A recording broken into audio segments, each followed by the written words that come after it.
Hello, everyone! Blue Star Saber here once again to discuss not a manga, not an anime, not Star Wars, not a comic book, but another movie review. But this time I have, let's see, my co host is none other than James S Cassidy. Hello, everyone. For those who might remember, let's see, James has been on this channel here for like the One Punch Man stream I did and the Superman stream. But those who might go a bit further back might know that he is the man behind the Narusaku podcast. Mm-hmm. No, we're not really here to talk about Naruto and all that stuff. We're here to talk about, if I've typed the Ritzy head title in here, Ryan Reynolds, if I typed in the title correctly, Ryan Reynolds' new movie, Free Guy. Free Guy. Let's see, so yeah. Now, it seems to be one of the last few films that Fox was able to produce before Disney bought them and all that stuff. So, Fox Studios and that stuff. And apparently, from what I can tell, the film is directed by someone called Sean Levery.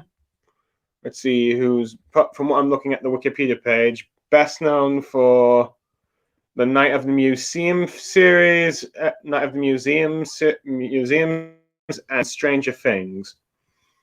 Okay, so he seems to have at least a fair, depending on her earlier, so he seems to have at least somewhat of a decent, record. Depending on how you feel about the Knights of the Museum and the Stranger Things, the movie series, and the Stranger Things series, which was very popular in the first couple seasons, but later on, I've heard mixed reviews.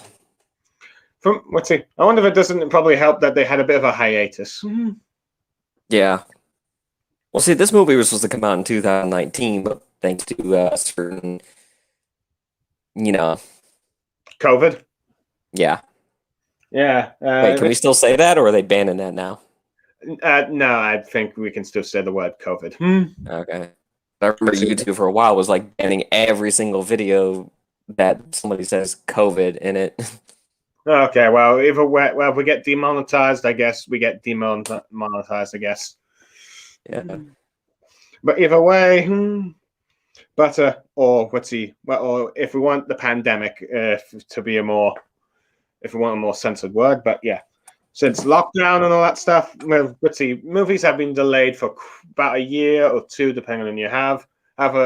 Starting earlier this year, films are finally being able to start up again, particularly around, let's see, March to May. It's lucky for me because I got to see Kong vs. Godzilla on my birthday. So that's all that. And I've been watching quite a few, and I was able to watch quite a few movies, such as Demon Slayer.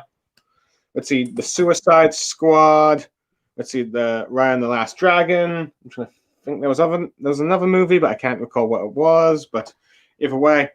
But, for me, it was mostly just stuff that I usually end up watching of, let's say, Hollywood blockbusters of superheroes, Disney movies.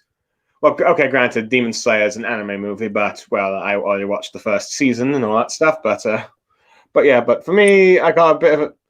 But for me, I ended up, after seeing the trailer for Free Guy, I ended up getting a bit interested because this seemed to be one of the most original big blockbusters that, let's see, that come out of a studio in a while, unless you count capitalizing on Ryan Reynolds. Yeah, I mean, but like for all the movies that have been coming out lately, a lot of people have just been burnt out. We have hundreds of Marvel movies, we have hundreds of TV shows, we got hundreds of this. We're looking for something new, and that's when I got interested in this movie because it's like, well, we could talk about the premise real quick if you want to. Yeah, that's what reminds me. I also saw Black Widow, which, to be fair, for probably Marvel's and fair MCU's beneficial advantage is they had a 1-year hiatus, but well, of course, it depends on what you feel. It depends, but people have mixed views on, let's see, the shows and the movies that so far out. But that's for another discussion. But yeah, let's go with the premise first. Yeah. So you want to explain it, or shall I? Do you want to do it? I mean, I can make it simplistic for everybody. So basically, what it is a man. Everyone knows what like GTA, MMORPG stuff like that. This is more closely to a GTA, like a Grand Theft Auto, massive multiplayer online video game, and the whole game is shutting down. It's called Free City. The game is called Free City, so everybody can join it. The game is going to shut down because they're releasing a sequel, and on the final moments of the game being shut down, one of the NPCs, known as Guy, who works in one of the banks in the game, basically develops sentience. We and see how. And he falls in love with one of the players. Yes. Sorry, go on with what you're saying. Well, that's basically it. And then throughout the whole movie, explains why the NPC gains sentience, what's going on, and all this other good stuff. Yeah. So pretty much, a non-player character coming to life after falling in love with someone and must eventually race to save his game world from being shut down by a greedy corporation owner and all that stuff. Let's see. No, not that monster. A different type of monster. But everyone whenever one thinks of evil game corporation, they think of EA. Do you want to discuss spoilers in this, or you want to try to keep spoiler free till the end? Yeah, let's see. I suppose we can now get into the summary, the actual summary of the plot now and all that stuff. So yeah, so that way we can get into the spoilers. So yeah, the film sort of starts off with this narration about people being the heroes and all that stuff. But as we see, it's actually just a bunch of Grand Theft Auto wannabe carjackers and all that stuff. I think, let's see, with the guy that's causing the mayhem. Let's see, getting into a car and stealing a babe that wants to make out with him and all that stuff. Yeah.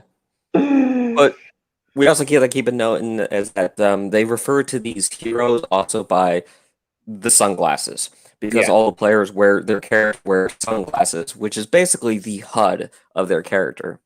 And this is an important plot point because one of the NPCs, which is played by Ryan Reynolds, Guy, you see him doing this daily routine over and over, waking up, talking to his fish, going to work at a bank where it gets robbed multiple times by multiple people, and then after a while he goes like, well, what if I don't want to do that? What if I don't want to just follow what I'm supposed to do every single time? So eventually mishap happens, and he tries to, give a different perspective to the player, and eventually he kills one of the players and steals their sunglasses, putting him on and seeing what the world is like as a player instead of a NPC.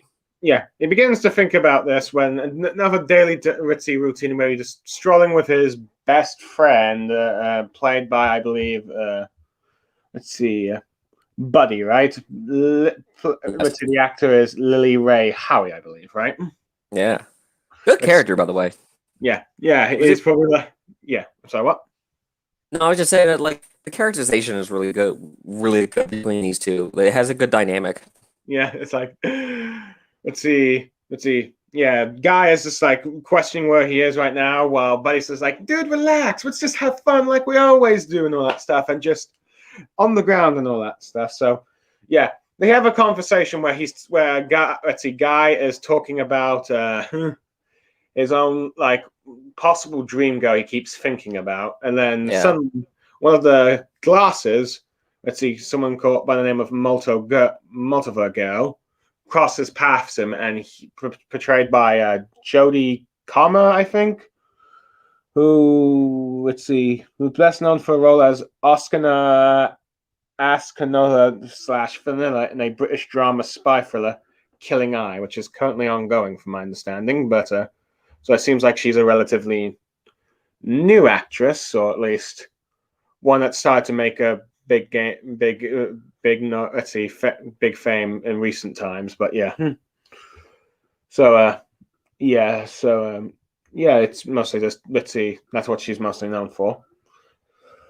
But yeah, anyway, So yeah, Guy ends up trying to follow her after after a bank heist and gets killed, but since he's a non-player character, he just immediately gets revived.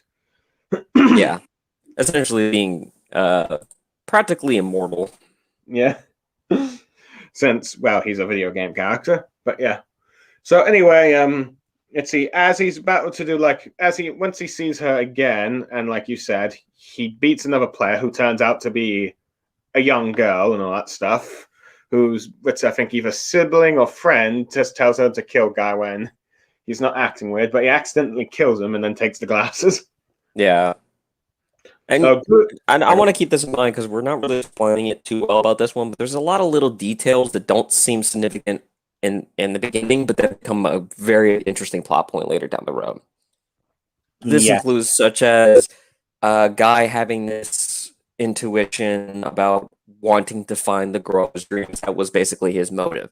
Then you have where you see him going up to his window and constantly flipping the shades on the window, and he doesn't know why he's doing it. It's just something he keeps doing, and he keeps forgetting why he's doing that. There's a couple little details here and there that you think, oh, this is just him being quirky, or this is just the game being what it is, or something like that, or maybe it's in his programming, but they play a significant part later down the road, and we'll get to that when we access those points.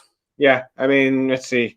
He starts acting a bit differently when when he's getting like his coffee and people like Officer Johnny, they're like, are you okay, guy, and all that stuff. But yeah. But anyway, but as he takes the glasses, I believe two people that actually work on the game of Free City, I think that I'm trying to find their names. Let's see. I think you mean the two programmers? Yeah, the one that was in the Bunny Cop and the Mall Cop. Let's see. Oh, yeah. I'm trying to find the. Let's see. One is, I believe, is named Mouser, right? I believe he's portrayed by Utica and Budkar. Yeah, we're gonna mess up these names. Sorry, guys. Yeah, apologies for any main mess ups, but he seems to be an American actor, rapper, and singer. Yeah, and Walter McKees or Keys, portrayed by Joe Keery. Apparently, sorry, go on. No, I was just saying, played by Joe Keery, who was in Stranger Things. Oh yeah, that's what's just about. Yeah, I was just taking a look at Wikipedia. So there's at least a director and an actor that's from Stranger Things in this movie. Yeah. Oh well, that's Hollywood for you. It's who you know. Yeah, but it's a lot of actors that are not. Say for Ryan Reynolds, there's not a lot of like actors in well-known like high-budget actors. Yeah. So it's mostly played by like secondary or maybe TV show actors, stuff like that. So yeah, at least this is before they hit some bigger time. Yeah. But yeah, so these two gamers who end up seeing one of their non-player characters acting out of hand, thinks it's some troll or hack who's ruining the game, so they're going to find him and try and boot him out. So they give chase to like a guy who eventually tries to escape to a building, but eventually gets killed by them, and they think the mission's done. And during this time, we end up learning that Walter Keys is actually let's see, the friend of like the person who plays as Multiverse girl, because Guy played by Jodie Comer. Yeah, Jodie Comer or Millie Rusk. Turns out that these, as we learned from like this little video from an interview thing, that these two were developing their own kind of game that was hoping to get AI and non-playable characters who can learn as they grow, sort of become actual like AI. AI, yes, that's the word I was looking for. Artificial intelligence, and they're really excited the game. And there's a bit of tints about, is there sort of chemistry between you two, which they deny of course. But we see that it's a very old interview as as she's trying to play in the game, and she's been I think she explained to a cafe owner that she's trying to find, the only reason she's playing this game is to find evidence to sue the person who stole her game data and all that stuff for her work. Antoine, played by Tahiti Wakiti, as everyone knows as the director of Thor Ragnarok, or Korg, I think, also plays as Korg in the movie. You know, the rock guy, the funny rock guy everyone loves from the MCU. And also has directed a few episodes for The Mandalorian, and is also going to be directing a Star Wars movie. So, yeah. And voices the character of IG-11 in Mandalorian. Oh, yeah, that as well. So, yeah. So, yeah, he's a villain, but he's not yet introduced. But, yeah, she's trying to sue him. But, however, she's had a falling out with Walter Keys because he decides to continue to work with the company, even though he screwed them both over. But I guess he's like, in his mind, he was trying to be realistic. Yeah.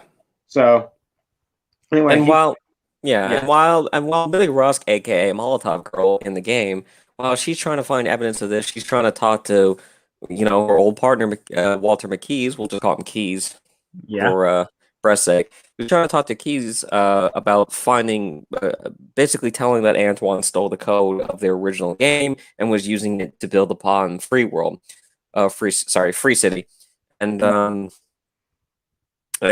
while Keys at first is reluctant to say it because she's like, I don't see any of our code originally. There eventually does lead to them showing that yes, the Free City was built upon their original code, which is copyright infringement because he's using someone else's code and build to make a game for himself. Yeah, I think is illegal. I think both in the movie and in real life. But yeah. Yeah. So yeah, but of course he doesn't see any evidence, and when she asks him to help, he just refuses and just tells her to just let it go and all that stuff. However, she's not giving up. Eventually, Guy ends up start doing a few things differently. Though just exploring a bit. Though not going to the bank. He ends up finding. I forgot. I keep forgetting the name. Mitzi Millie or Molotov girl. As he's trying to go into like this one area of highly advanced area in the game where you have these non-player securities, and I think some gamers also secure in the area. Well, I should probably mention that she got the information from some masked dude who kept asking questions until she shot him, which is actually kind of funny. But yeah. But guys, and not because she or the location of another player who managed to stumble across a glitch that viewed this island out in the middle of the ocean, which is beyond the barrier or the invisible wall that usually you hear in games, but it's beyond that. There's like a level, and that level was their original build, essentially. Yeah, so like a secret level that no one knows about. But yeah, but anyway. But due to the fact Guy ends up getting them caught, they have to escape and they return to a hideout. Guy, being the nice guy he is, or I'm not the good guy, not have a good day, have a great day, that kind of personality. He ends up being a bit, due to being a non-player character, he doesn't quite get everything that she's saying about noobs, trolls, and all that stuff gone. And it's like, he thinks that what she's describing are actually real life trolls and real life God. And all that stuff. So yeah, she's like that. However, she's a bit puzzled by the fact that this guy seems to be very naive for like type of noob, and seems to be really nice and doesn't want to do like the stuff that all the players in the game usually do of robbing players, trolling, doing inappropriate dances and words and that stuff. So, but she says that she's not really interested, but she doesn't have time to take care of some level 1 noob and all that stuff. That if he wants to talk to her again, get up to a level 100. So, Guy says he'll do that, but unfortunately, Guy learns that most players have to, level up by being pretty much jerkwads. Yeah. So it's like, I don't want to kill people. Yeah. So she suggests that if you want to do something else, you just might as well just rob and stop other players and all that stuff. Which, from what it sounds, is pretty hard to do, but Guy's willing to do it. And we get a montage of him trying to do that. First at failing, but as time goes on, he gets better and better at it.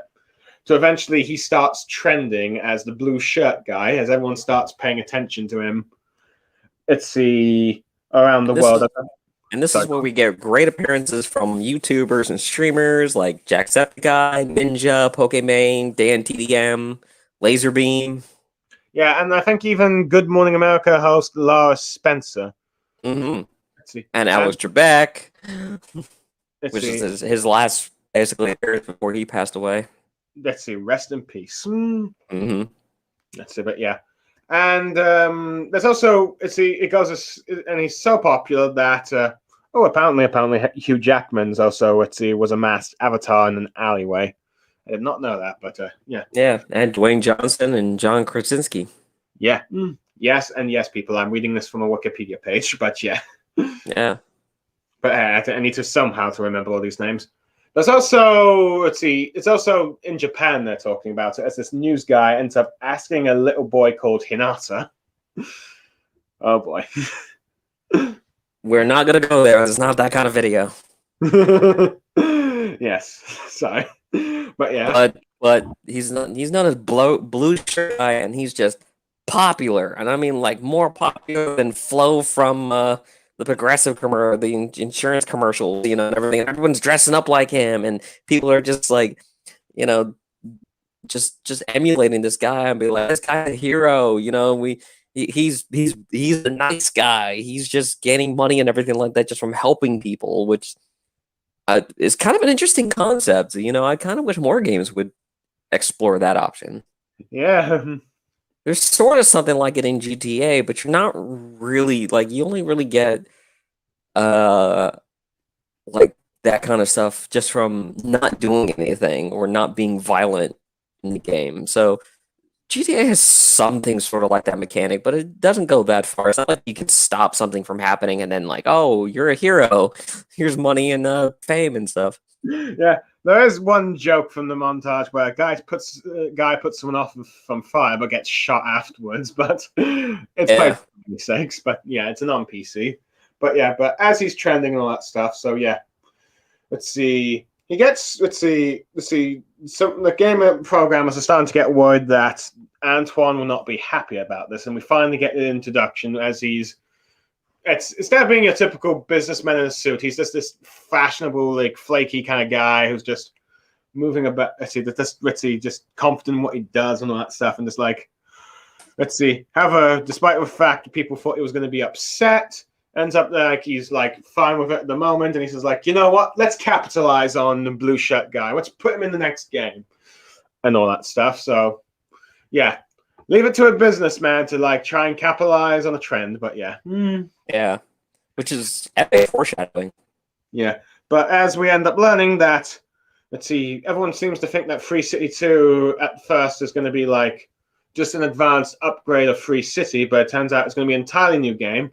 And once it gets on, all the players and the new PC characters that are in this game will get deleted because Antoine thinks, he can make more money this way and all that stuff, and has no care for the characters. Granted, we get a little bit of interactions with with Keys and Antoine about this, and a bit about how I think they end up talking about the game that he was originally developing with Multiple Girl and all that stuff.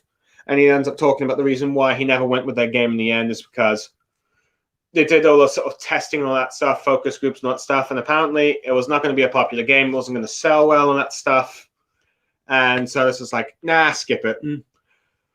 Yeah. So yeah, which honestly, hearing the word focus groups just kind of reminds me of a certain UK politician, but I'm not going to get there. Also, nostalgia critic. Fair enough, but yeah. Sponsor. But yeah.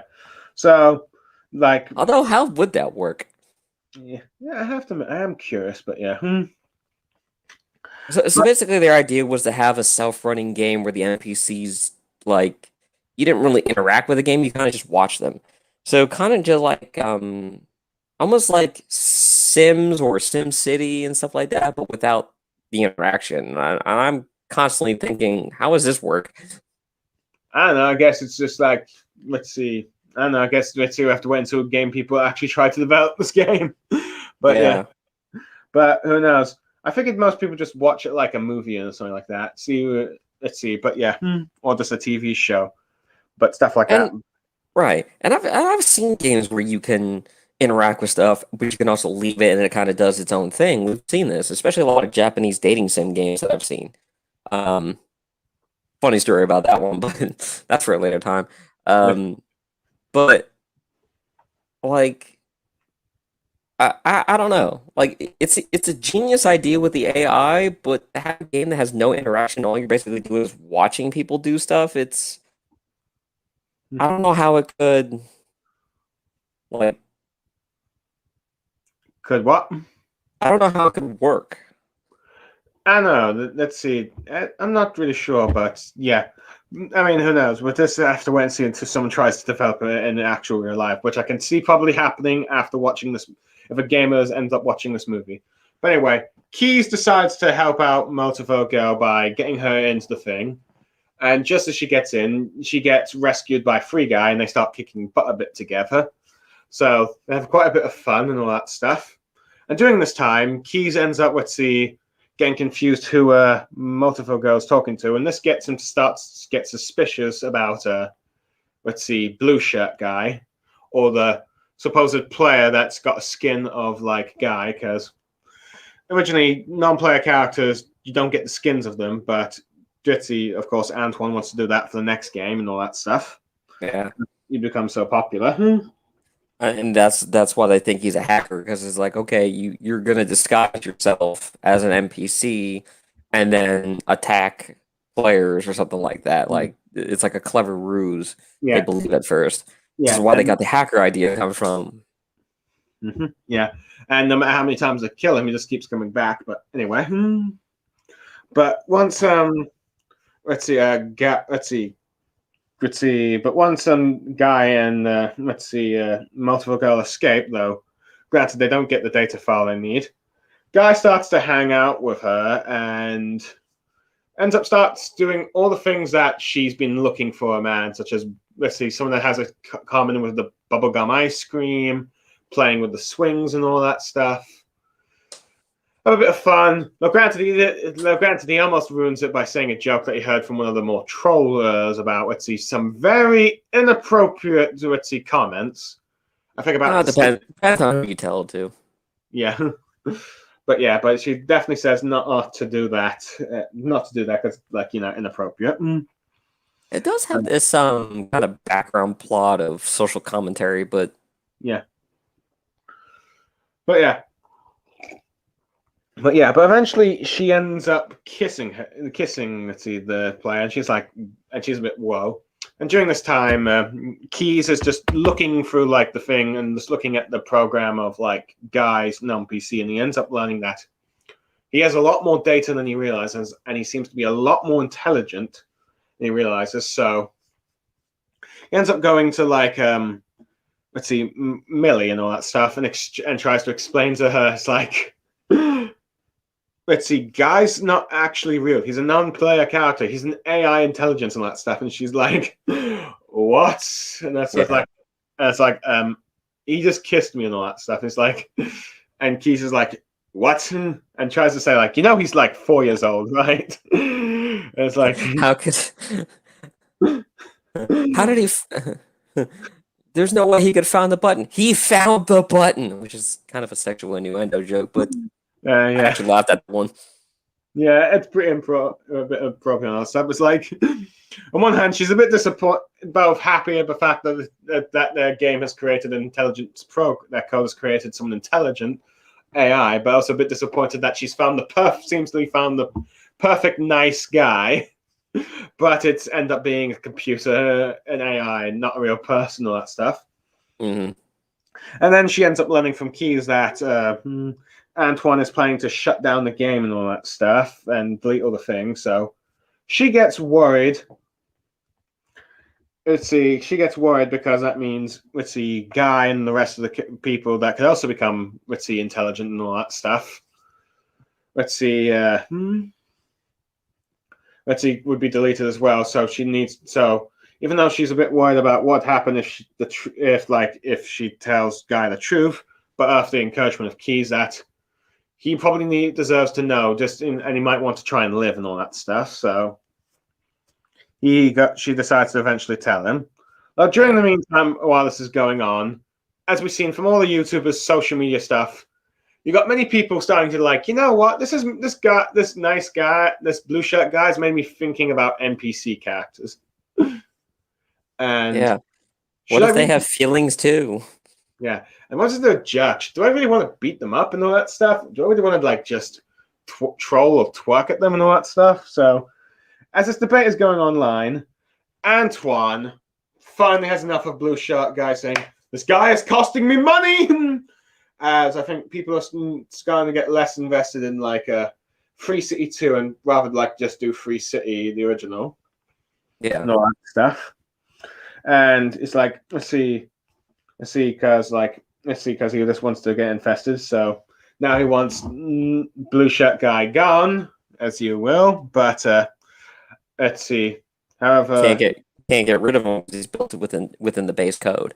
yeah, as So, keys. basically, find out like, well, why can't they just delete him? Well, they actually can't because they actually explained this one real quickly that they can't really delete him because if they try deleting him, they're going to mess with the entire code, and if they do that, it's going to shut down Free City entirely. It's going to like, basically brick it. Yeah. So as Key ends up explaining all this to him, but however, Antoine wants to find something to do. So it seems like he found like a temporary way of having the game being rebooted. For a while. Be on a bit of hiatus while it reboots and all that stuff, deleting all his input channels and programming. However, Keys tries to stop this and all that stuff, so tries to insist not to do this. So he tries to go to Millie to help Guy and all that stuff, but Millie is explaining the truth to Guy, and well, as he ends up seeing where the glasses usually hang out when they're not entering Free City World and all that stuff. Mm-hmm.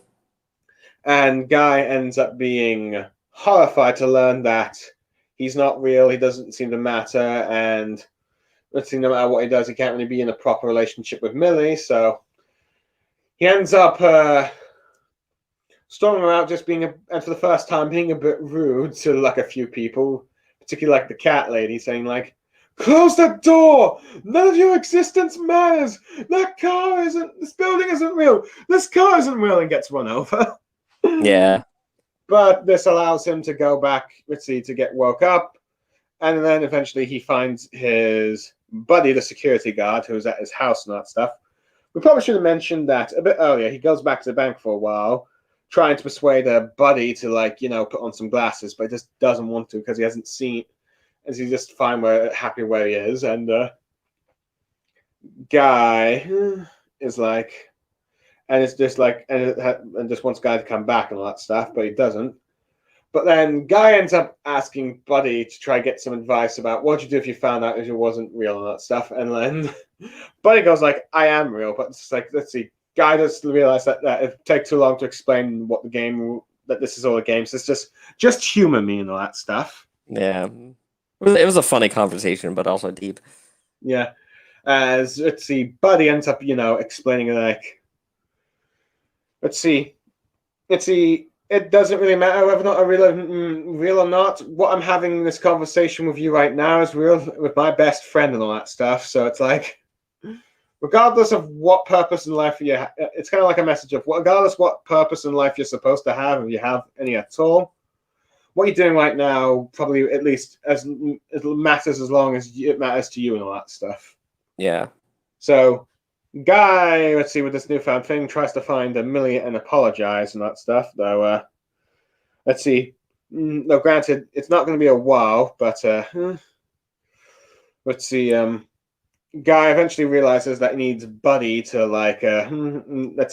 since Buddy knows every security guard, to go back into that gamer's room and all that stuff, and eventually, try to steal a code, though. Lucky for Guy, the player that's in charge that has the code thing is a Guy super fan and just tries to get him to do all these sort of gamer poses and images and quotes and that stuff. And it ends up being some guy who lives with his mother. The general joke about gamers. Yeah. And something about a sock. Yeah, and I don't think we need to go too into that right now. No, basically every kind of stereotype you could think of a streamer who thinks they're BA and thinks they can do everything, and yet you realize there's nothing more than a neck beard behind a computer screen and are not that great. Yeah, it fits that every stereotype. Yeah. So you probably can imagine it. Yeah. Now this movie both makes fun and is a love letter to games and gamers everywhere. Yeah, it kind of shows the highlights and the dark side of gamers and streamers and stuff like that. So you get this idea of all walks of life. Yeah. So yeah, but in fact, since they're like streaming on live and all that stuff, he ends up revealing Millie's real name to Antoine, so he gets an idea of what's going on and all that stuff a bit later. But just as he's gone to Millie, the game has been rebooted, and it looks like he himself has been rebooted as possible last thing, and he's just regular old guy again. And Millie tries to get him to snap out of it, but he's just like, okay. Mm-hmm. Let's see, because he has no memories of whatsoever, and she's just about to give up on this point. However, Keys ends up telling her that, let's see, he built a blueprint of like all the non-PCs, and let's see, he ends up saying that he thought about their time together and how he knew her, and just about how, let's see, Guy would think about his dream girl thing, and saying that, Millie, you're the person who brought Guy to life and all that stuff. He's alive because of you. So he encourages Millie to try and get Guy to remember and all that stuff. And she eventually does the banking robbing mission, but takes Guy with him and all that stuff. Tries to remind him of all the things, tries to put on the glasses, doesn't work, but eventually just goes saying, screw it, and tries and kiss him. And that gets all his memories back. Through the power of love. Thank God it wasn't friendship. Yeah, though, depending on who you ask, the power of love is just as corny, but yeah. But, yeah, so anyway, he gets the coded Ritzy present to her, and they start to make their move. However, this time, Antoine has just started to figure out that Keys has double-crossed him and all that stuff. Let's see, fires him, of course, though Keys ends up making it clear to Antoine that, yeah, I know that you've got the code and all that stuff, and has figured out, and they've all figured out where and thanks to Antoine and Millie, Guy and Millie, as Guy's looking through, they go back to his house to look through the window thing, is that the island thing is actually where he's been looking at by the beach and the walk thing, and they need to get there. Well, I mentioned previously that he was doing this thing where he's at the window flipping the shade back and forth. Turns out that he never really realized why he was doing that until he remembered that the reason why he's doing that is because the island that was originally based on the code, this island, it still has its reflector shade code in. So it's reflecting in the shade as he flips it. So every time he's flipping it, he actually sees the island within the reflection because they never really got rid of that. It's like seeing a secret level because you're looking at a mirror, essentially. And they erase the visual of the island, but it never got rid of its reflection in objects. So that's why he was able to see it. Fair enough. And then they found out where it is, and they try to go in, unlock it. Yeah. Let's see, Antoine getting desperate. But before that, let's see, to make sure that Antoine cannot shove every non-player character against him. Let's see, they rally all the non-PCs, and this gives them a sort of rousing speech of trying to, are you tired of just being shot at, all that stuff? Let's see, and convinces them all to strike as they go and have coffee. And the coffee girl says, I want to make a cappuccino. Let's see. Yeah. And let's see, and Guy tries to persuade the hands up guys to put his hands down. They can't really do that and all that stuff. But everyone eventually disagrees with Guy. It doesn't feel natural. Yeah. And everyone disagrees with Guy, though, let's see, Buddy is like, I don't know what's happening, but I'm just going with it. Yeah. So, Buddy's the real. I know why they call him Buddy now, because he's the real best friend. I don't know what's happening, but I'm going with it. Yeah. So this plan. I'm happy to be a part of it. Yeah. Let's see. So yeah. But yeah, so Antoine, but yeah, as Millie and Antoine, I mean, Guy, just gets driving and heading off to the beach and all that stuff, Antoine gets desperate and decides to have, like, make sure that asks for the program to be changed so that if everyone can be killed, let's see, they die for good, and let's see, Mouser, who's been trying to be the kiss up to Antoine, but always ends up failing at the end, and says like, "Yeah, I don't care about you" and all that stuff. As now, sort of at this moment, his lackey is trying to protest about, let's see, this will kill all the players' games and all that stuff for good and that stuff, and they lose all their data. And he says like, "I don't care." As he's starting to realize that, let's see, if the code gets broken, if the code gets shown to the world, he's screwed and all that stuff. I should probably mention this is happening. Let's see, Keys is starting to stream everything and all that stuff. So yeah, once all the buildings are getting destroyed and all that stuff that are blocking like the road thing, though, Keys managed to make a pathway for them to get there. Eventually, tries to shut down all the to get rid of all the player characters, and everyone's just going like, "Wait, where's my character? What's going on?" So Keys ends up streaming in just about nearly every gamer's screen.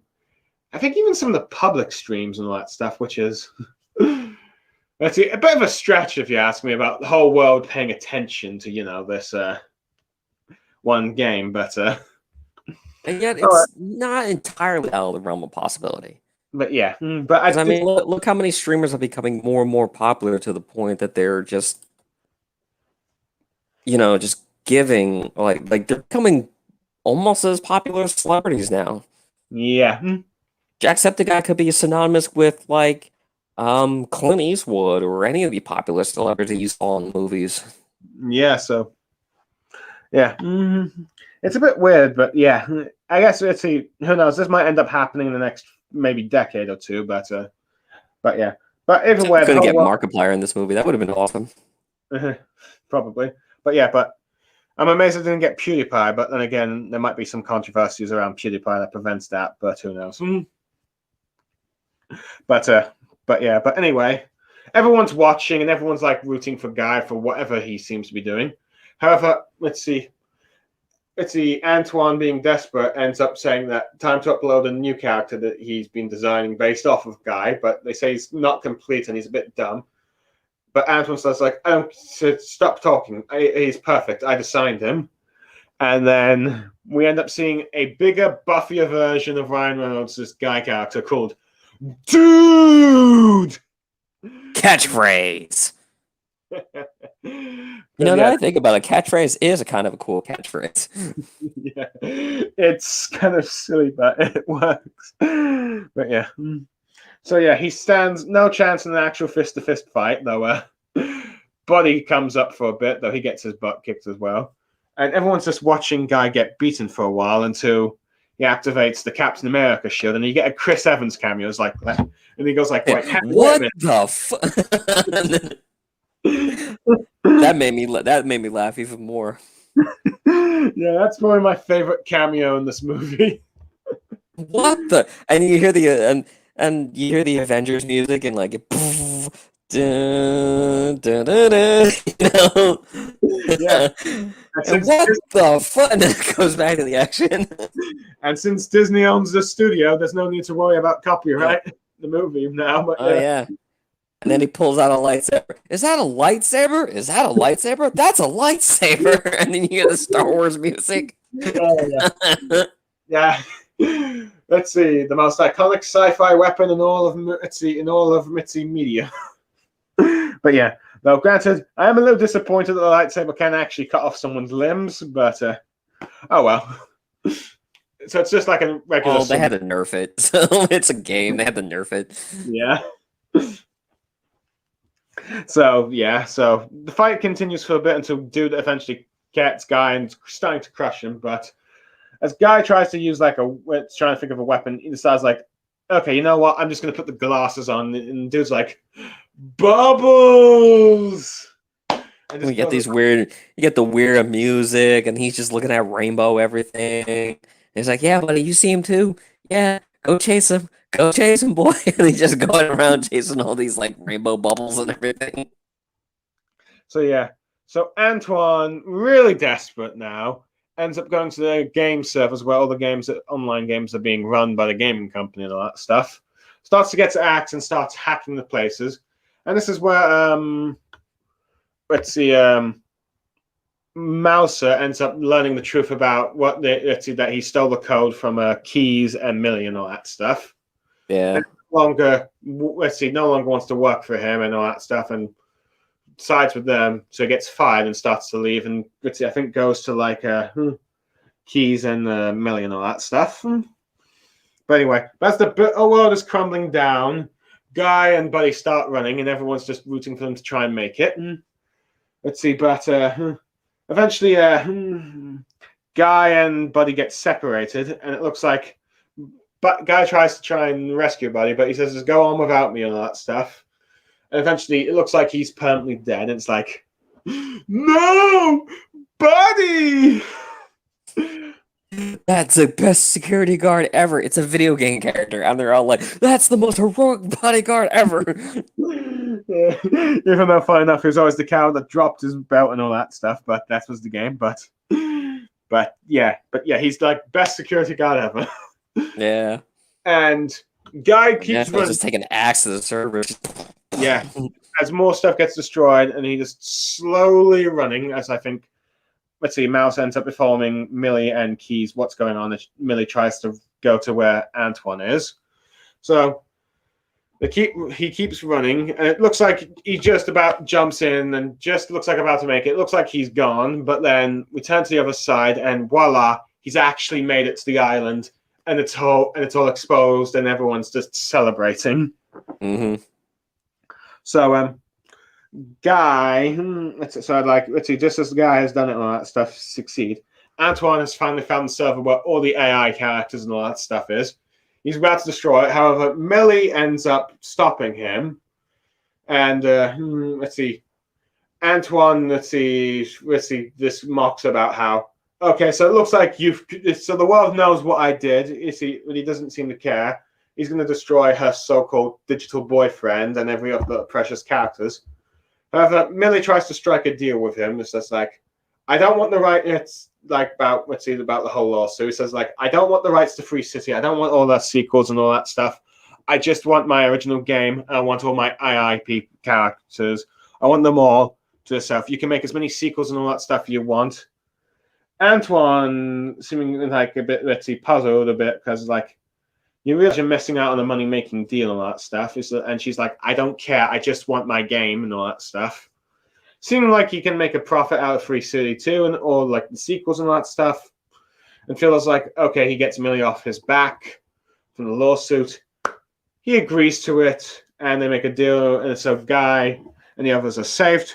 However, it's revealed that despite Antoine's, beliefs and all that stuff about money-making ideas and about Free City and Free City 2, turns out Free City 2 has slumped due to like a bunch of scandals Antoine has gotten himself into or been exposed to since like Guy got to Free City, and he seems to be arrested and taken out for court. Mm-hmm. As we see, Millie, Keys, and Mouser have started up a new indie company with like the non-playable game thing, as you were talking about earlier and all that stuff. And despite everyone's surprise, it actually becomes popular as people are very interested in seeing these AI things, because people were starting to wonder if Guy was actually an artificially intelligent person, and it's been confirmed now. So they all just want to see these people interact, having fun and all that stuff. So yeah. But as they're celebrating their success and all that stuff, Millie wants to go get some coffee. However, Mouser kind of tries to get Keys to try and confess and all that stuff. But actually, Millie's trying to play the game. But let's see, Keys is trying to get some coffee. He says like, Millie, you want to go get some coffee with me? And says like, no thanks. I'm too busy playing the game and all that stuff. So Keys seems to think that seems to find that he's not really going to get Millie to come along with her and all that stuff, and might have even furthest chance at a romance. Goes to get the coffee anyway. However, two sugars. Yeah. let's see. However, Millie is playing as a character from Free City, ends up coming to meet Guy, who's just having fun with all like non-PCs there, including Dude, who's now become his sort of like new buddy kind of thing, since Buddy has seemingly been deleted, sadly. But Millie tries to have a little talk with Guy, but however, she can't find the words. However, Guy ends up saying for it's like, well, it's fun being like it's like she's like saying like how Guy's like a great guy and all that stuff. He realizes that, tells her that he's not really for her, as he's like an artificial intelligence and all that stuff, and he's got to do, and he can only live in here in this one and that stuff. But he ends up pointing out to her that even though he wasn't meant to be her lover. He was meant to be a love letter. Yeah. As she starts to realize that all the things that he said about Guy, about his programming, is like all the things that Keys has known about her and liked about her and all that stuff, and realizes that Keys is actually in love with her. Even though she's never really paid attention and never think that he was interested in all that stuff. Yeah. And realizing that the perfect guy for her, the nice guy or good guy or great guy, if you will, was always beside her when they were developing their original game and stuff. Yeah. There was this cool little scene where she went into Guy's programming, and there was a hidden video of Keys explaining that he made Guy based it off her, but off how he felt about her. Yeah. So she goes to run off to where the coffee shop is, and she finds Keys, calls out to him, and the two come to embrace each other and kiss in the middle of the road, I might add, which is like, I'm amazed no cars run them over, but still. Then they get run over and roll credits. Well, no, I'm just kidding. No, that'd be too dark for such a happy-go-lucky movie like this. But yeah, the two have seemed to finally become a couple and all that stuff. But the movie's not over, as Guy is with Dude, who's trying to be like his new buddy, but a bit awkward in some areas due to his low intelligence and that stuff. But Guy doesn't seem to mind, but he's just like, he says, I just miss my best friend. And then his best friend Buddy appears out of nowhere saying, hey, Guy! He's asking like, what happened to you? And he says like, one moment I was dust, next moment I'm in this game and I'm just having so much fun and all that stuff.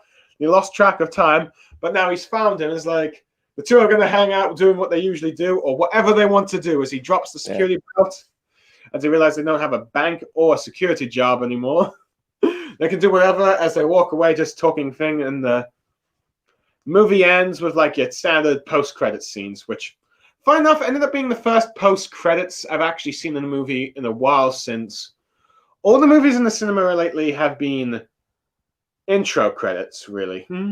Or like open credits. I don't know, for some reason, it's a bit weird, especially with like Black Widow, because it's like, the MCUs are known for like their post-credit scenes, and it's where most people go and watch the movies, stick around for like the credits, because they know like there's going to be a clip at the end. But for some reason they've been doing like opening credits lately these days, like they used to. But now they've gone back. But this movie has gone back to post credits. But then again, this was supposed to be a 2019 film. But yeah, either way, we get like all the cast and stuff. So.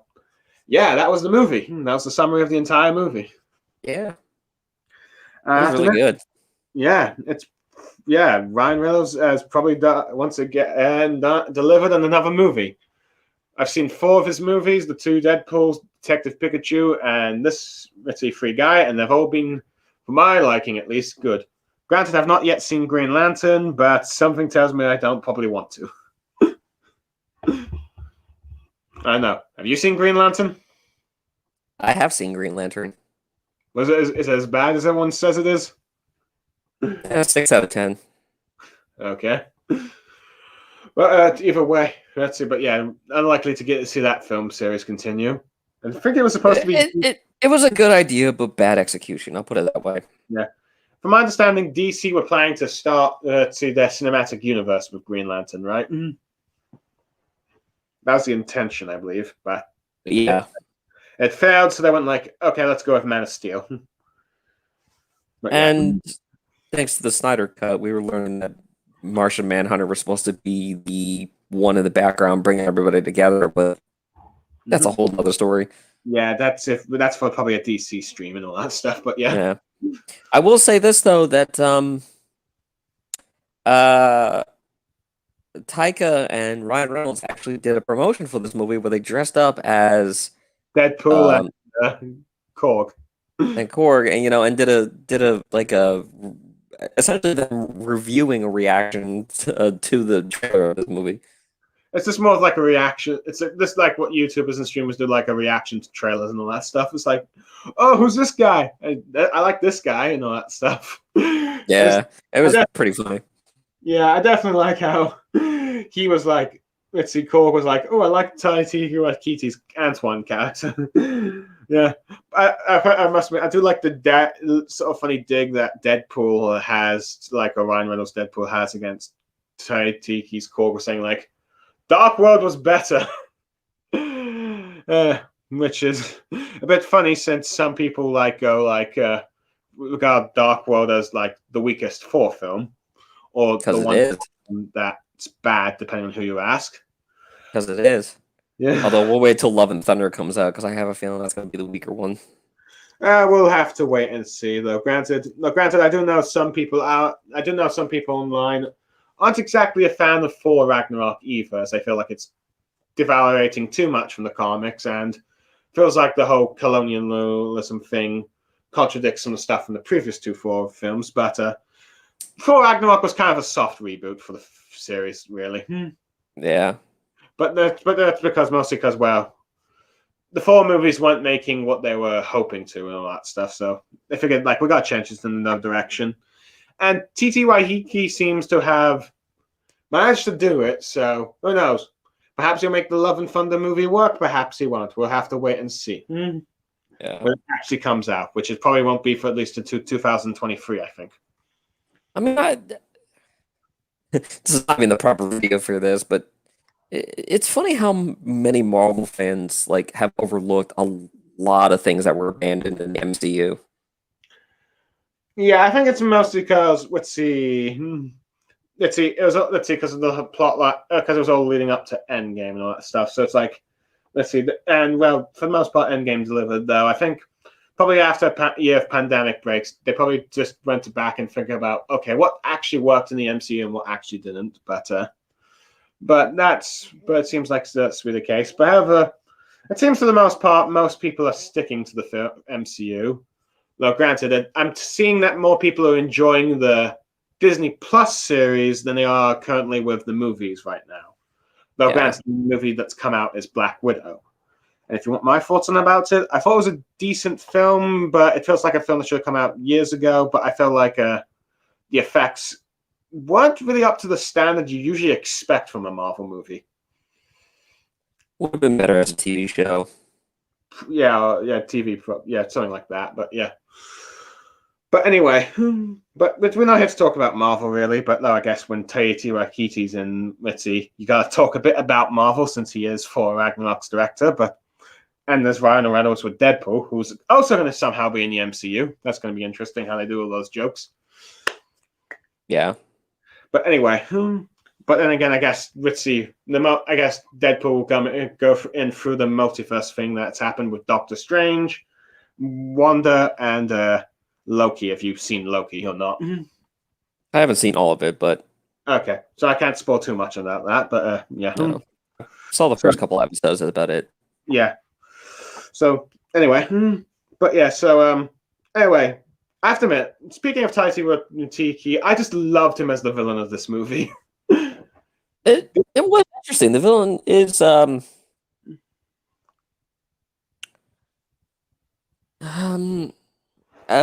everything in this movie is basically very stereotypical, but that's kind of the point. Yeah, but it's also like stereotypical and original at the same time and stuff. Like, on one hand, you expect when you expect a bit owner of a game company to be like business suits and all that stuff, kind of like how Ready Player One did it with like the main bad guy for that. But here it's just an energetic, let's see, sort of like dressy, fashion kind of guy, I guess. Yeah. I mean, but that's basically what this movie is. It's like Ready Player One mixed in with the Truman Show.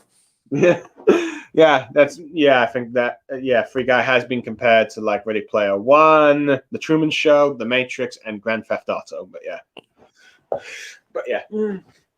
So you kind of got that,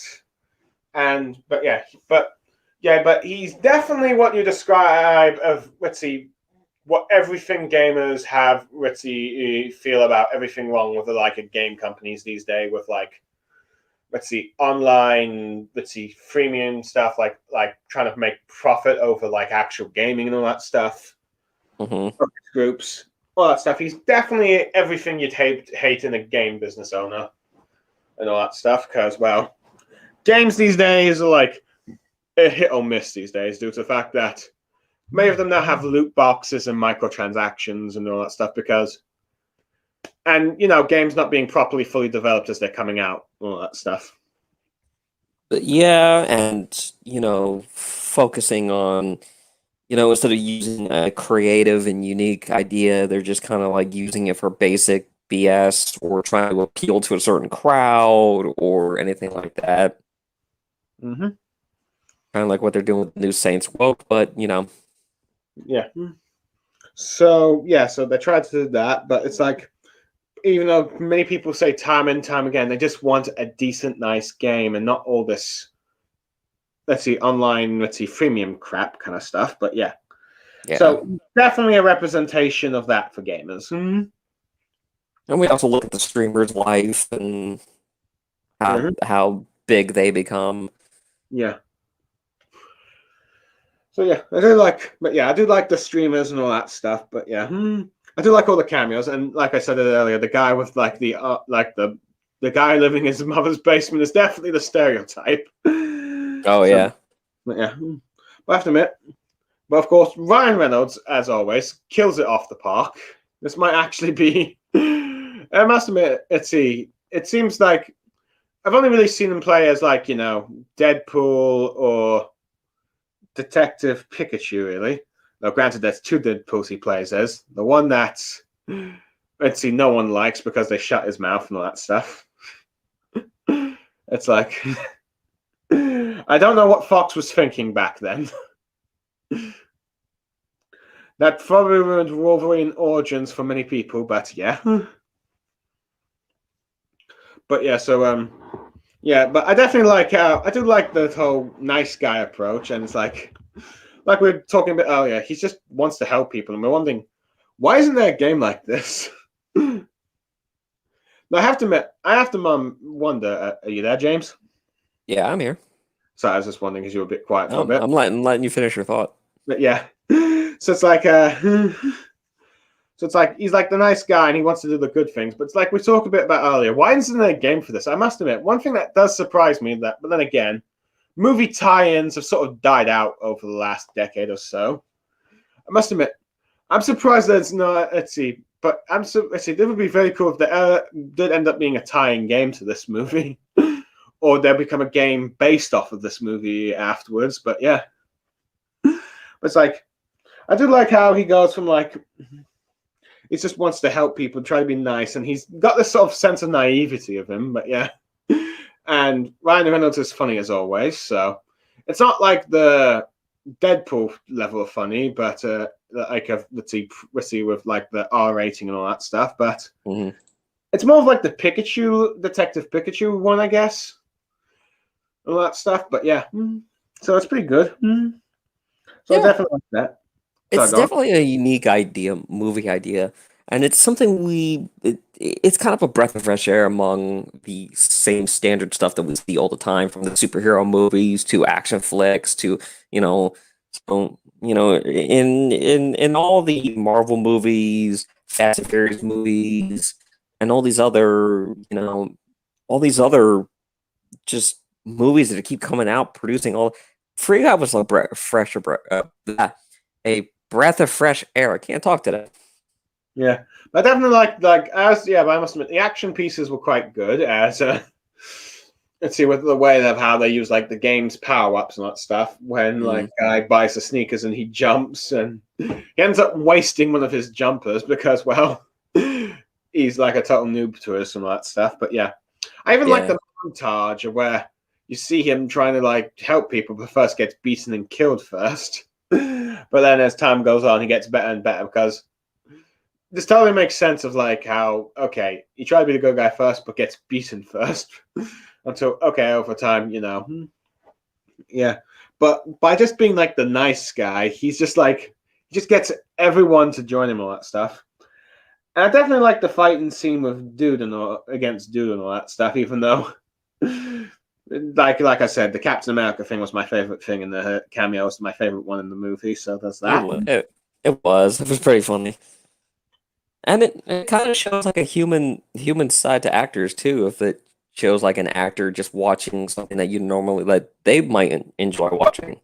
I mean, who knows how many actors like Chris Evans or or Robert Downey Jr. will just like play a video game because it's like this thing is amazing. I love this. Yeah, I mean, I sometimes get. I've sometimes seen celebrities sponsor and look like they're playing games. So whether or not they actually play them, I'm not sure, but. You never know when they're actually playing it or not, but either way, I mean, from what I understand, you got Keanu Reeves promoting Cyberpunk, but yeah. But hey, this kind of reminds me of the when Vic Mignogna did that video for World of Warcraft.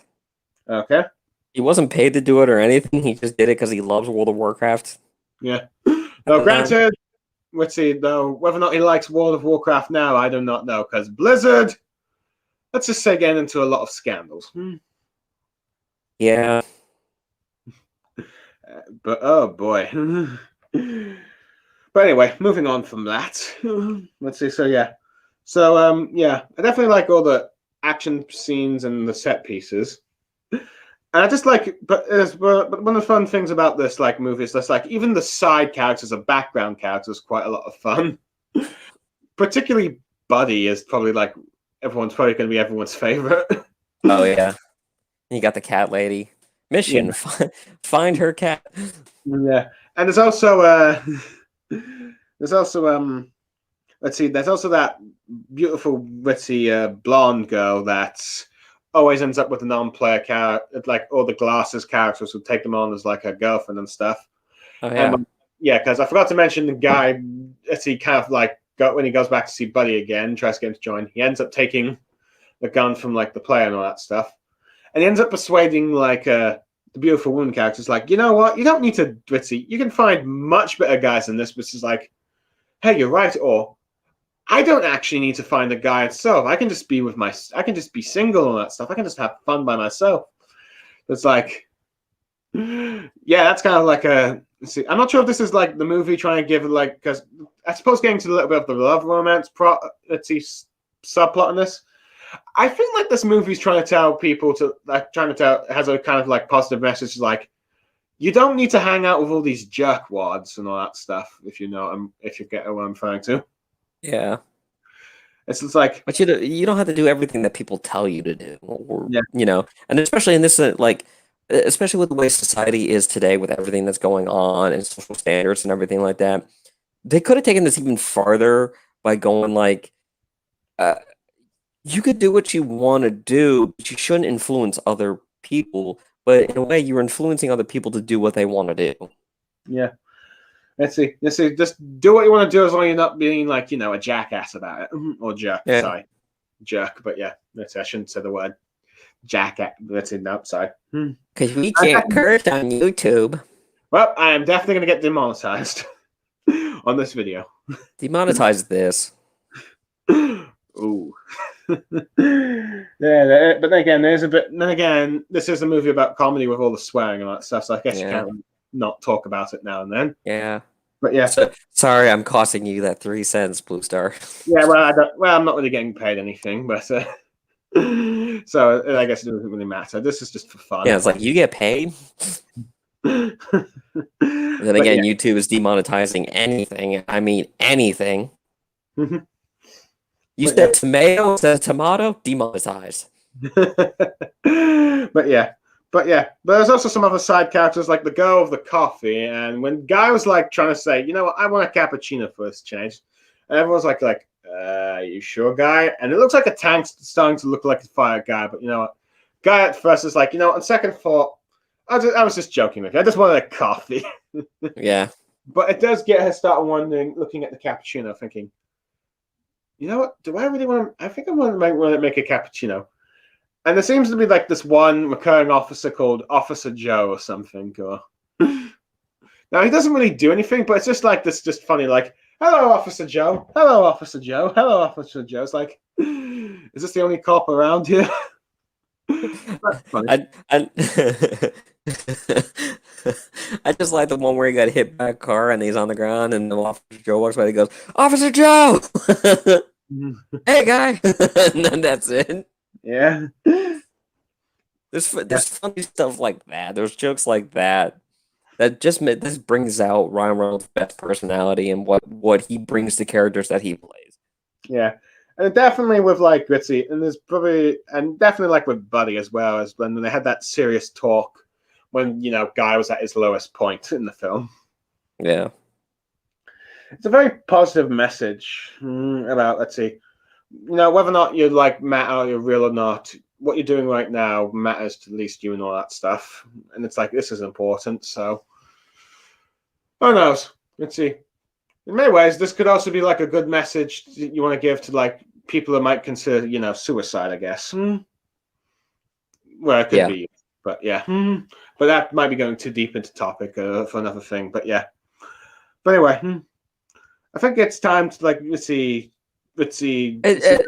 And the message is about living in the moment, not living for the future. Yeah. You never know what's going to happen in the future, but if you live for the moment, then you can enjoy it better. Yeah. But yeah. Kind of like the philosophy Qui-Gon had about, let's see, the Force and all that stuff. But yeah. Yeah. As Jedi look too far into the future, which eventually caused to their downfall in the prequel trilogy. But that's Star Wars. But yeah. But anyway, but yeah, I really love that lightsaber gag. But yeah. But I have to admit, I do like, for the other sort of villain in the film is like a dude where he's like muscular and all that stuff. It's like with a blue shirt tattoo on his chest. Yeah, but this is definitely a character based on like a business owner or corporations thinking like, okay, this is trending, so you know what, we'll try and capitalize it. And this is everything wrong with like trying to like stretch like a thing for profit or trying to like overhype a trend. It's like and you actually get it's actually a good commentary about how people can take an idea that everybody loves and then just tries to milk it for everything it is. Oh well, let's make it bigger. Let's make it better. Let's make it. Everyone liked it for what it is, not what it could be. Right. Yeah. And so, it's also about, like you said, it's a story about being yourself. Mm-hmm. But yeah, but due to dude's like dumb nature, and when he puts on the glasses and is like, oh, Bubbles, you kind of like, even though he's like got a low vocabulary, you do kind of like him and all that. So it's like, it's just an innocent program. It's not his fault that he's been manipulated by an evil corporate business owner. Yeah. But yeah. Especially when you have like funny moments like, there are 3 things I love to do: kicking ass, doing this, and catchphrase. Yeah. Because like insert adjective. Yeah. So anyway, let's see. You ever watch a movie and you realize that the characters or the actors are just having way too much fun in their role? This is one of those movies. Yeah. I think you kind of got that with Anthony Hopkins with like The Last Night, because Last Night's not it's a dumb movie, but I think he was just having fun with just like being a rude, ritzy gentleman cursing and all that stuff. It's like, get off the bloody road or something like that. Yeah. I mean, because one thing I've often heard is people, while they don't like Last Night, they do like Anthony Hopkins not being what you expect from Anthony Hopkins. But yeah, No, granted, let's see, but yeah. So yeah, he's having fun with the film. So yeah, so Ryan Reynolds having fun with this character. Anyway, the only other characters I think left to talk about that I definitely enjoyed in the movie, like two main couple and like Mauser, who's like sort of like the sort of henchman lackey at first, I guess you will, or just like the person that kind of wants to kiss up to the boss, I guess. Yeah. He's kind of like the stereotypical like main villain has like a brown nosing assistant kind of thing. Yeah.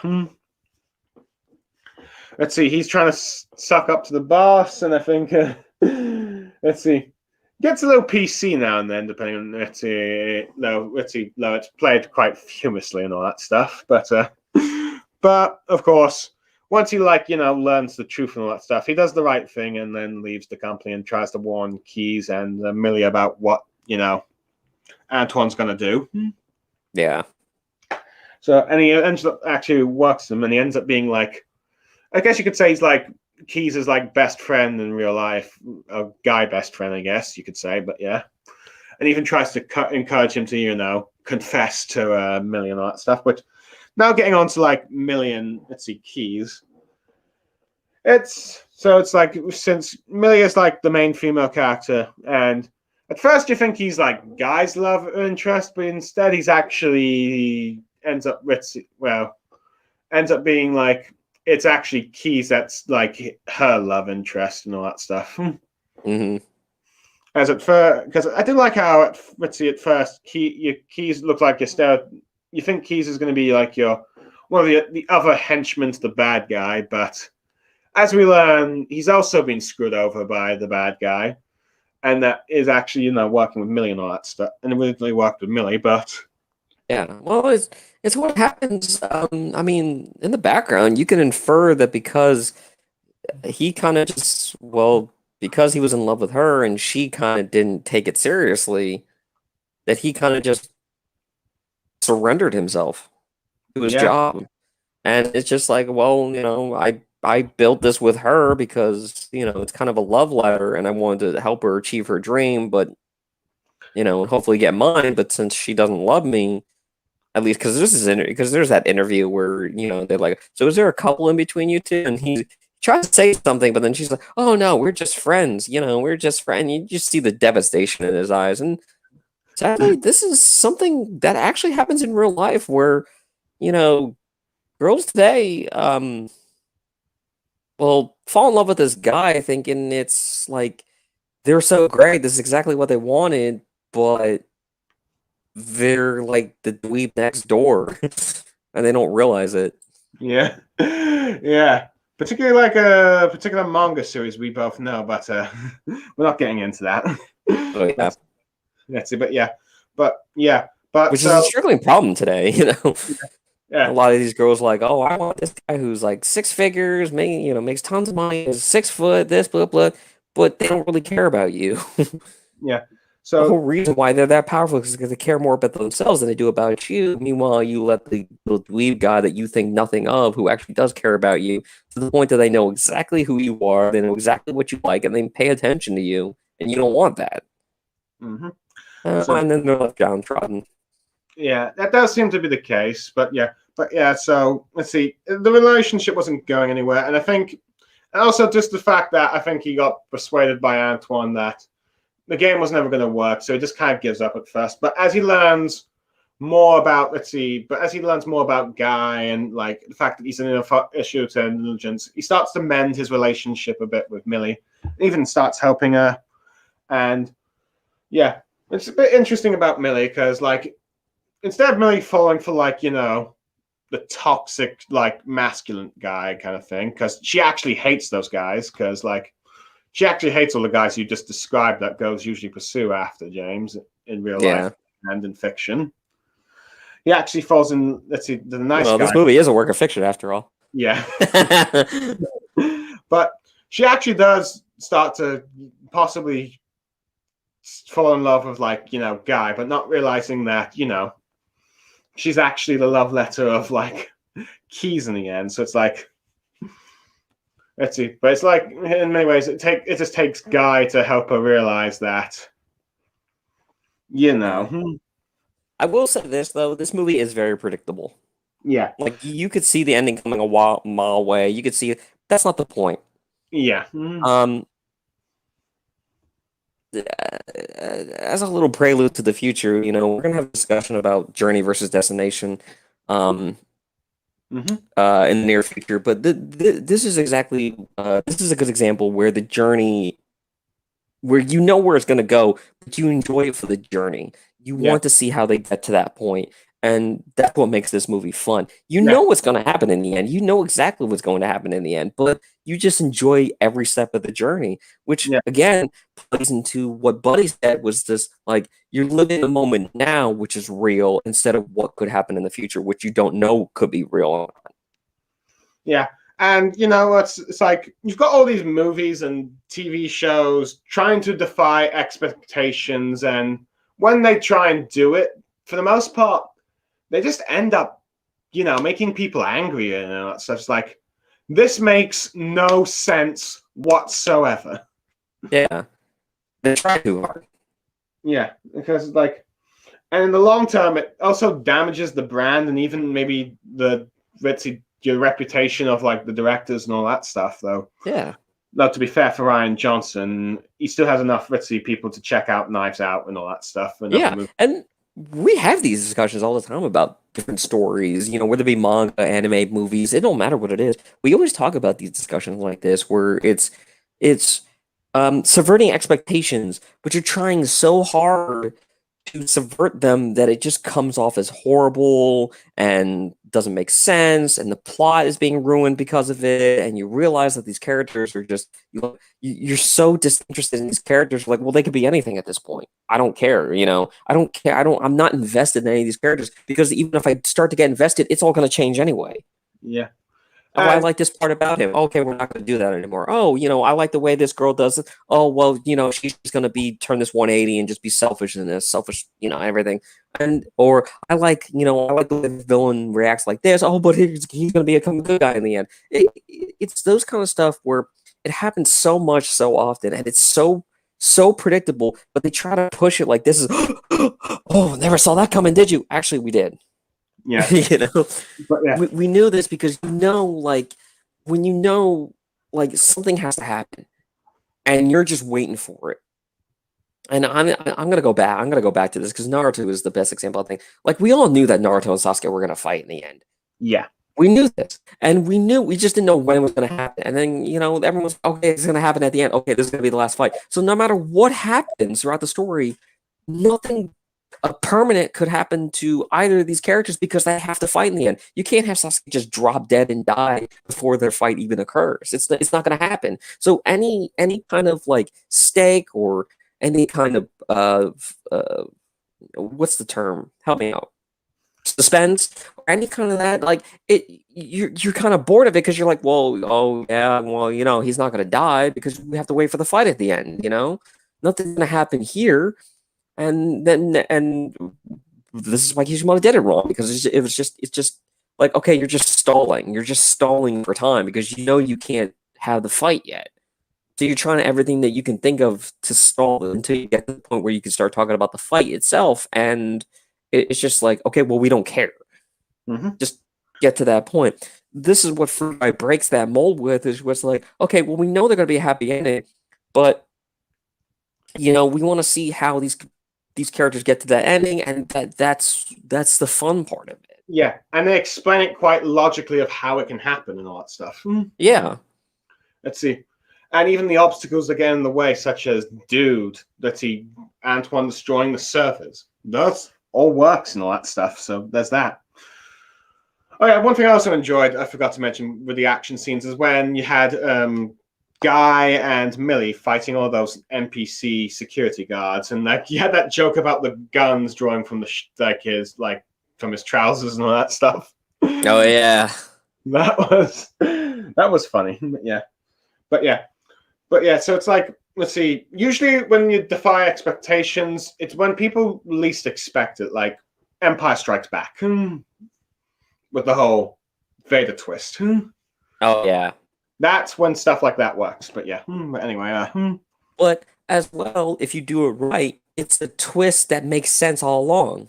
Mm-hmm. You know, and technically, we were told that Darth Vader was his father the entire time because his name Darth Vader is German for father, or Yeah. Vader at least is. Yeah. Funny enough, it wasn't really supposed to be the father to begin with, but George thought, like, let's make this. This could work. This could be a good idea, and it's practically defined the Skywalker saga for better for worse for the last 40 years and all that stuff. Yeah.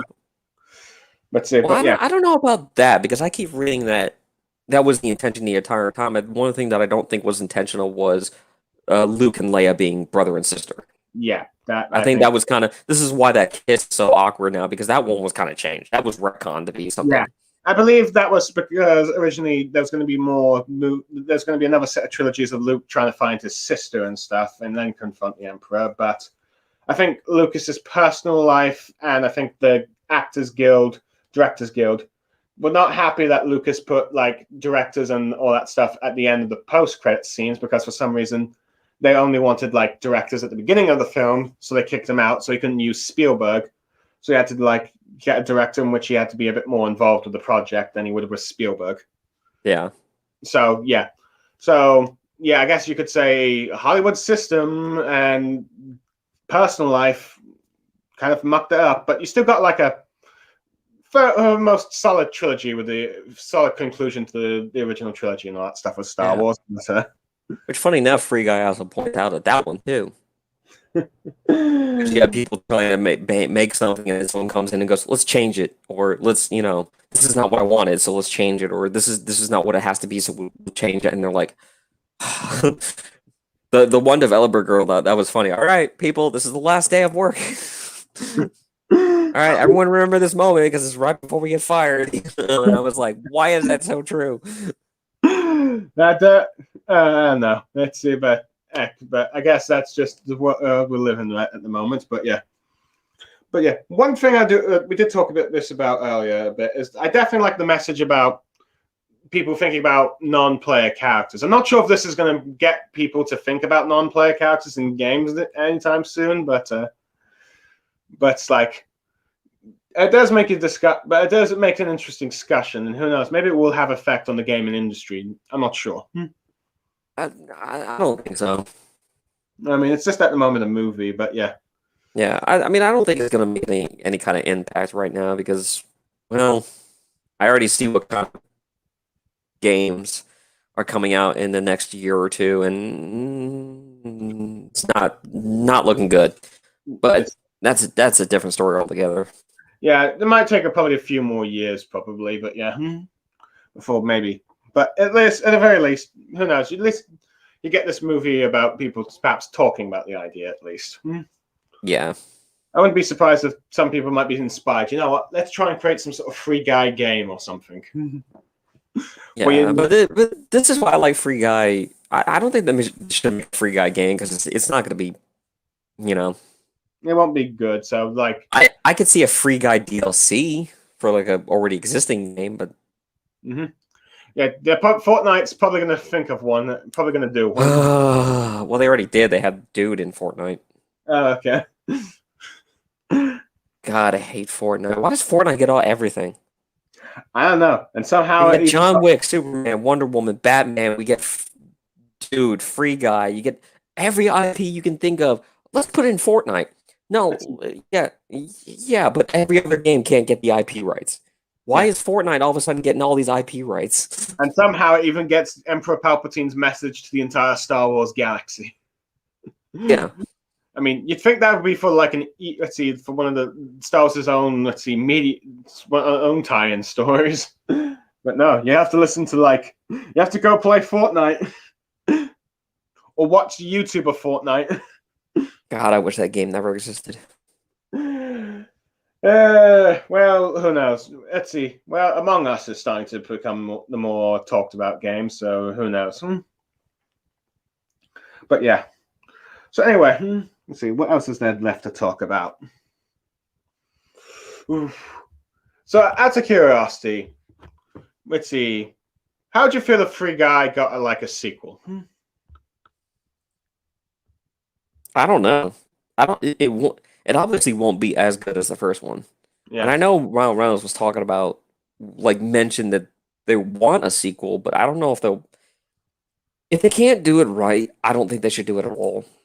yeah. Let's see. Disney at the moment wants one, and let's see. Granted, let's see, and I can see why, because at the moment, with its 100 and 100 to 125 million budget box office, it's already made 131.6 million at the box office. Just even though it's just been recently about released for like a week or two ago, so it's like it's doing And quite they well. consider this movie a massive success.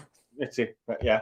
Granted, then again, pandemic. Let's see, then again, pandemic wise, this is actually not bad for a movie. Probably, I'd say, because Yeah. the pandemic is still seeming to have somewhat of effect in the box office at the moment. As like with Black Widow, you've kind of not everyone's gone to see it in the cinemas. You got a fair enough of people going to see it on Disney Plus, which led to like Scarlett Johansson to try and sue Disney over it, over some sort of contract paying things and all that stuff. But I don't know. If they really want to be ballsy, for this, if they really, really want to be super ballsy about this and really push Free Guy to a new direction of a new issue, right? I would think they should tackle political correctness and censorship. Okay. Let's see. Who knows? They might do it and they might not, but something tells me they might want to avoid that discussion as you get both sides getting either pissed, depending on which side they take. Right, but this is why exactly you need it. People are so scared to talk about it now. People are so, but this is a real issue. Like people are so scared to talk about it, and celebrities and game developers and everything like that want to keep talking about. Oh well, we're gonna do this anyway because we're trying to modernize it for the 2020 crowd. Most people don't want it. They don't want these half-shaven women who spout misandrous comments and talks about how women are the most amazing people in the world and how men should be in concentration camps and die. People are tired of well, we got to censor this joke because it's not appropriate, and it's offending people. We got to change this character's name because it's named after a certain person that did a horrible act, so we have to change his name because it's hurting my feelings to know that this character's named after him. It's stuff like that that has become such an issue today in not only just the gaming, but in movies and everything like that, that I think really needs a social commentary about. Let's see. Fair enough, but let's see, possibly, though. I do not think Disney wants to do that stuff, so that's probably not going to be the sequel we get, but who knows? No, but I think that because especially with this movie, how Free Guy is just an average AI, and he almost like a child, and he's just trying to have a life that he wants, and people want to come in like, oh well, he should be this, and he should do this, and he should have these pronouns, and he should. It'd be interesting. I was like, well, but that's not what I want. I want my own thing, and this is the whole. It's about free will, but it's that social commentary about free will versus I don't know what kind of wordplay I want to go here. But what I'm talking about, this forced political correctness is the best thing I could possibly say. The forced political correctness that things have to be a certain way so people don't get offended.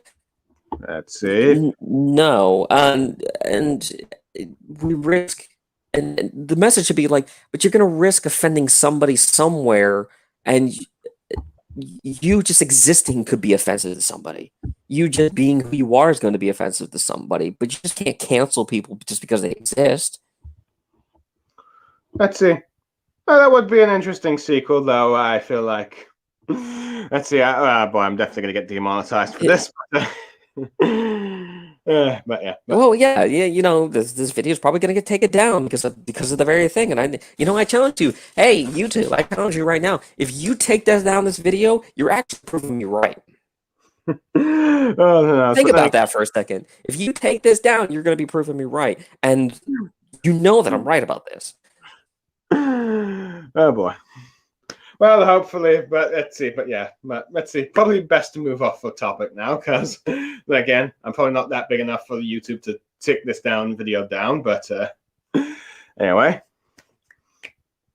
so let's see where we go. But anyway, so that's probably all that we can say about a sequel and all that stuff. And it's hard to make a sequel. Let's see, but because if you try to play a safe sequel with it, it's not. You're definitely going to send it down the tubes. Yeah. And people are just going to be like, "What's the point?" And then you're never going to get a third one if you want to do that. So you're going to have to really push it. You're going to have to. You may I'm just saying they just may have to tackle things that people are going to be uncomfortable to talk about, but but you have to. But at the moment, let's see. For the moment, I've kind of feel like this movie is just best off as a one-off film that people can come back now and then and see it. But yeah, agreed. There's no sequel to Romeo and Juliet. You don't sequelize Romeo and Juliet. Well, they can't really do a sequel to that now, can they? But yeah. So yeah, let's see. Hopefully, this film at least gets enough to break even, particularly in the pre-pandemic stuff, which I think means about at least 250 and stuff. But let's see. But who knows? I mean, the film's gone for 2 weeks now, so let's see. Probably a few more weeks. We'll see how much it's actually done in the box office. But yeah, but I definitely say that. Let's see. Ryan Reynolds has done it enough.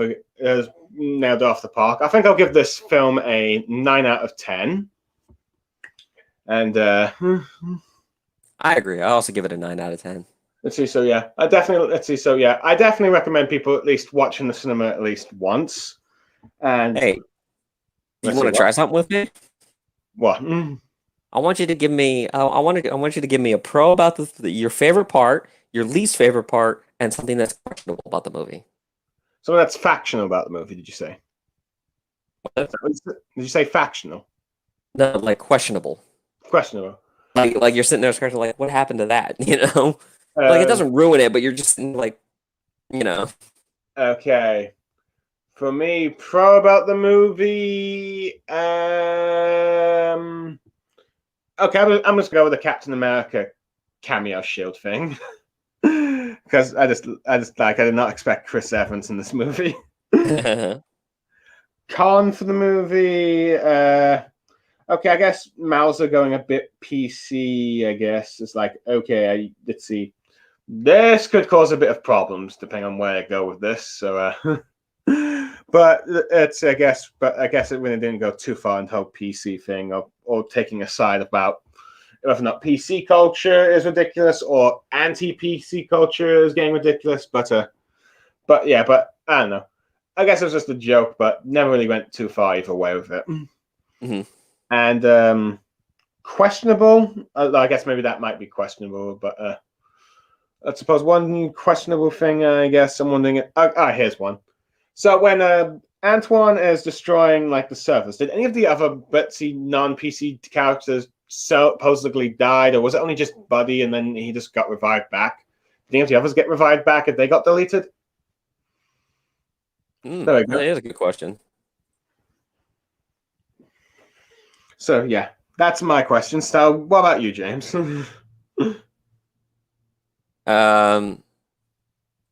So my favorite thing is just Ryan Reynolds' guy in its entirety. He's just such a. It's like being a kid again, experiencing something for the first time that you don't know, but you're. It doesn't. It's not scary. You're just trying to experience something new, which is great. And that's what Guy is. He's that person that we see something new and we want to experience it, and everything's so cool. And we might be a little afraid at first, but once we know what's going on, it's like, oh, this is so much fun. I want to keep doing it. Mm-hmm. Like when he picks the, like when he sees the player get killed and he drops money and he picks up the money and he goes to the ATM and he's like, I got like $3,000. Uh-huh. Yeah, like just Guy in general, just how he plays with the world and everything. That was such a moment. Uh-huh. My least favorite.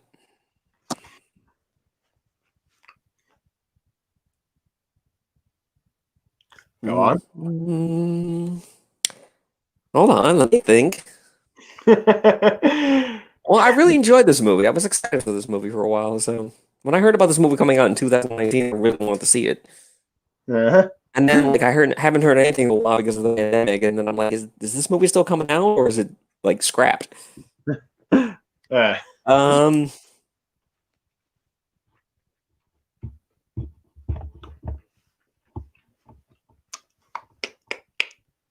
Dun dun dun dun dun dun dun.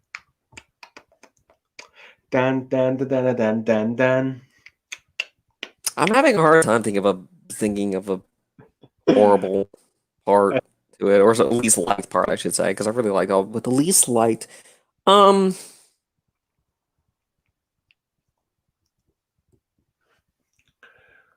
You got an idea?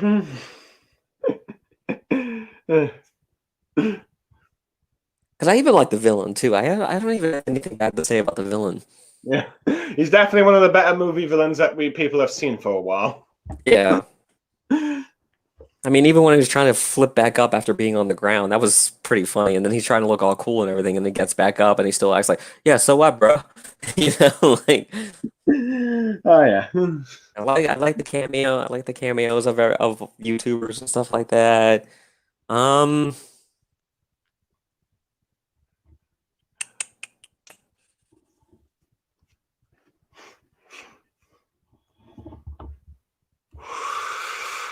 hmm. Jonah just said you can't think of anything you dislike. Not at the moment. I'll skip it for right now until I can think of something. But more questionable one is if you remember the scene the second time he goes to the bank and he tries to give Buddy the other pair of glasses and he keeps it. Whatever happened to those ones? Yeah, I have to admit, I have no idea what happened to those. Did they get like a? Did Like they get? I thought that was gonna be like a Chekhov's gun or something like that. But unless I missed it, I don't remember what he did with the other pair of glasses. Yeah. Let's see, because I know Buddy gives Guy a pair of glasses, but I'm not sure if it's the same ones that Guy gave him or not. No, the Buddy gave him glasses because they fell off. Remember? Oh yeah. And he sent them through the portal Oh yeah. using the portal gun. Yeah. Sorry about that. That was a questionable one. Like, what happened to that second pair of glasses? Because he says, "I'm keeping these." Mm-hmm. So the second pair, and I'm like, what happened to him? Yeah, but who knows? I guess he's just got like a spare. But yeah. So anyway, you found it yet? Could be a Chekhov's gun for the sequel, I guess, if they wanted to. Possibly, yeah. So, do you have a con now, or have you thought of one now, or you want to skip it for you?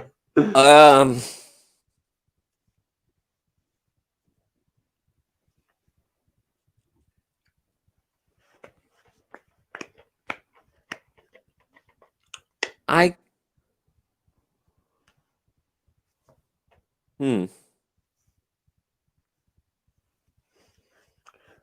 don't have one. Okay, so I actually do not have a negative part about this movie. That is probably a rarity for you these days. Yeah, and I'm very analytical about things. So like not having a real like strong negative or least favorite part. I mean, I can criticize some stuff, but it's more just checking out wrinkles. I'm more like fine toothing, you know. Yeah, nitpicking essentially. I'd be nitpicking if I try to point out some things. Essentially. I see. But yeah. Well, I believe so I guess that's everything we have to talk about the film, unless there's anything else you want to bring up. Like some sort of trivia or something. Okay, okay. I thought of a negative thing.